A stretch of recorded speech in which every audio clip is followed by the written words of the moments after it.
তোমরা ইতিমধ্যেই আমাদের পাহাড় ঘুরতে যাওয়ার বিভিন্ন ফটো আর ভিডিও এগুলো সব দেখেছো।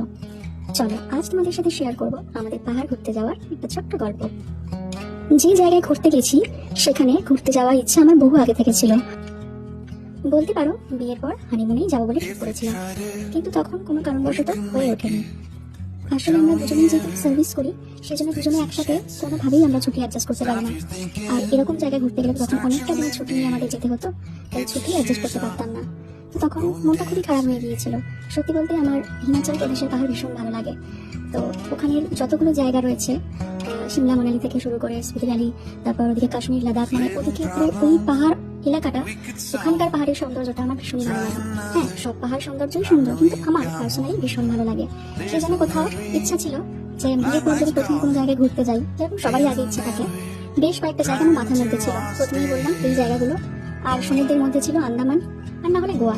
অ্যাকচুয়ালি হানিমুন মানেই সবাই কিন্তু বেশিরভাগ পাহাড়ের দিকে যারা যায় তারা কিন্তু মানালিটাই যায়, এটা আমি শুনেছি যতটা। আর সমুদ্র হলে গোয়া বা আন্দামান, আর না হলে আমাদের বাঙালির পুরী।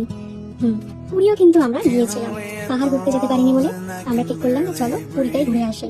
তো সেজন্য পুরী গিয়েছিলাম। আর আমরা চেষ্টা করি সামার ভ্যাকেশনের সময়টা করে ঘুরতে যাওয়া, কেন ওই সময়টা আমরা দুজনেই ছুটি পাই বেশ অনেকটা।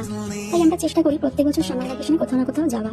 যে বছর সামার ভ্যাকেশনে পুরী গেলাম তার ঠিক পরের বছর, মানে গেল বছর, যেটা 2025-এর যে বছরটা গেল, সেই বছরই আমরা ঠিক করে নিয়েছিলাম যে পাহাড় ঘুরতে যাব। এই জায়গায় যাবো কিনা জানি না, কিন্তু পাহাড়ে কোথাও একটা ঘুরতে যাব। তখন পুরোপুরি ঠিক করে নিয়েছিলাম যে যাবো, সবকিছু ঠিক, কিন্তু আমাদের টিকিটটাই আর কাটা হয়নি। তখন কোনো কারণবশত হয়তো টিকিটটা কাটা হয়নি, যার জন্য যাওয়াটা আর হয়ে ওঠেনি। আমার ভীষণ মনটা খারাপ হয়ে গিয়েছিল। আমি ভেবেছিলাম হয়তো আর যেতেই পারবো না, সেই জন্য এই পাহাড়ে ঘুরতে যাওয়া নিয়ে আমি আর ভাবিনি। তারপর গেল বছর জোর পরই আমরা ঠিক করলাম যে পুজোর পর কোনো একটা ছুটি থাকে ওই সময়টা, তো সেই সময় আমরা ঘুরতে যাব। কোন জায়গায় যাবো ঠিক করিনি, কিন্তু ভেবেছিলাম এত দূরে যদি না যেতে পারি, কাছাকাছি কোনো অফবিট হলেও ঘুরে আসবো।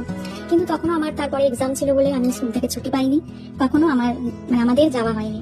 আমি তখন পুরোপুরি হাল ছেড়ে দিয়েছিলাম যে আমাদের হয়তো আর যাওয়া হবেই না। তো আমি এটা নিয়ে আর বেশি ভাবিনি, কিন্তু আমার হাজব্যান্ড ঠিক করেছিল যে যাবো মানে যাবোই, সেটা সামনের বছর যাবোই। তো সেই জন্য আমার হাজব্যান্ডের সবকিছু দেখা শুরু করছিল। আমি প্রথমে ভেবেছিলাম হয়তো কোনো অফবিটেই যাবো, কিন্তু পরে জানতে পারলাম যে আমরা হিমাচল প্রদেশ যাচ্ছি। প্রথমে আমাকে বলে যে আমরা এই জায়গায় যাচ্ছি।